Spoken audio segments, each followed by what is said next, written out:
मैं एक नेपाली उन सभी भारतवासियों से बोलना चाहता हूँ कि नेपाल के खिलाफ गालियां देना बंद करो। गालियां देना हमें भी आता है। बार बार कुछ भारतवासियों बोल रहा है कि चाइना की गुलामी कर रहा है नेपाल, कि चाइना के इशारे पर भारत के खिलाफ बोल रहा है नेपाल। जो भी भारतीय नेपाल के खिलाफ ऐसा बोल रहा है तो उन्हें आज मैं बताऊंगा नेपाल क्या है और भारत क्या है। तो सुनो, हमारा देश नेपाल जो न कभी किसी के सामने झुका है न कभी झुकेगा, वो है नेपाल।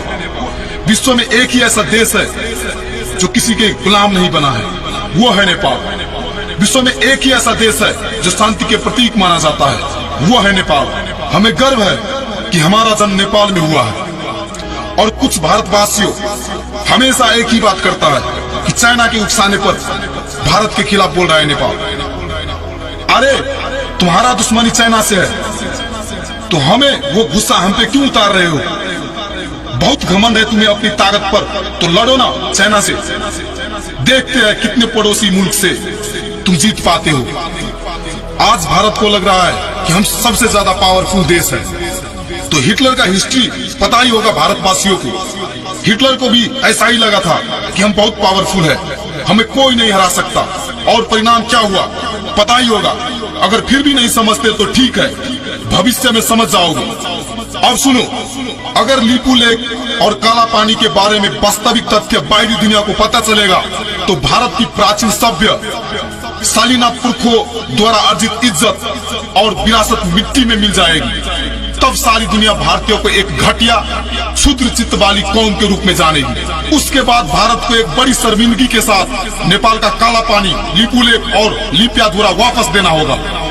अब सवाल सिर्फ इतना ही है कि भारत पहले ही इज्जत के साथ वापस देना चाहते हैं या बाद में काला मुंह दिखाकर बेइज्जत के साथ। याद रहे कि नेपाल सिक्किम नहीं है और गोरखाली कौम को लाचार आत्मसमर्पण करने वाली कौम भी नहीं है। भारत जरूर कुछ दलाल नेपाली राजनीतिज्ञ, गद्दार और दलाल नेता कार्यकर्ताओं को खरीद सकता है, लेकिन नेपाली जनता के देश प्रेम को कभी नहीं खरीद सकता, जो अपने देश के लिए लड़कर बलिदान देने के लिए तैयार है।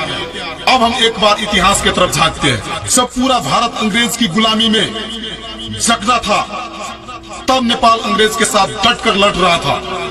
बहुत सारे भारतीयों को यह भी पता नहीं होगा कि अंग्रेज भारत छोड़कर जा चुके थे, लेकिन राजस्थान और बाकी 1 दर्जन राज्य मिलकर अंग्रेज को चिट्ठी लिखी और कहा कि आप वापस आ जाइए हजूर और खुलकर भारत में व्यापार करें। इसका कुल अर्थ इतना ही था, अंग्रेजों आप भारत आओ और हमको लूटो। अंग्रेज फिर वापस आए और कायर और स्वार्थी भारतीयों पर फिर से हुकूमत करने का दरवाजा खुल गया। उस समय पंजाब, मैसूर और बंगाल के सिवाय बाकी सब छोटे मोटे राज्य अंग्रेज के तलवे चाटने में ही व्यस्त थे। भारतवर्ष की उस नाजुक घड़ी में पूर्वीय संस्कृति और पूर्व की पुरखाओं की विरासत बचाने के लिए नेपाल ने पंजाब और बाकी भारतीय राज्यों के साथ सैनिक गठबंधन की पहल की, ताकि अंग्रेज के साथ सम्मिलित युद्ध करते हुए उनको सिर्फ भारतीय उपमहाद्वीप से ही नहीं बल्कि एशिया से ही बाहर खदेड़ा जाए। लेकिन किसी भी भारतीय राज्य ने नेपाल की इस प्रयास को सुना ही नहीं और इसी बीच उसी का फायदा उठाते हुए अंग्रेज ने नेपाल पर हमला कर दिया। किसी भारतीय राज्य ने सहायता नहीं किया बल्कि तमाशा देखते रहे और कायर भारतवासी अंग्रेज के तलवे तब भी चाटते रहे। सोचो, अगर एंग्लो नेपाल युद्ध में भारत की किसी एक राज्य ने भी साथ दिया होता तो भारत की इतिहास कुछ और ही होता। भारत 150 वर्ष पहले ही अंग्रेज की गुलामी से मुक्त होता और वो भारत आज हमें बोल रहा है कि चाइना की गुलामी कर रहे हो।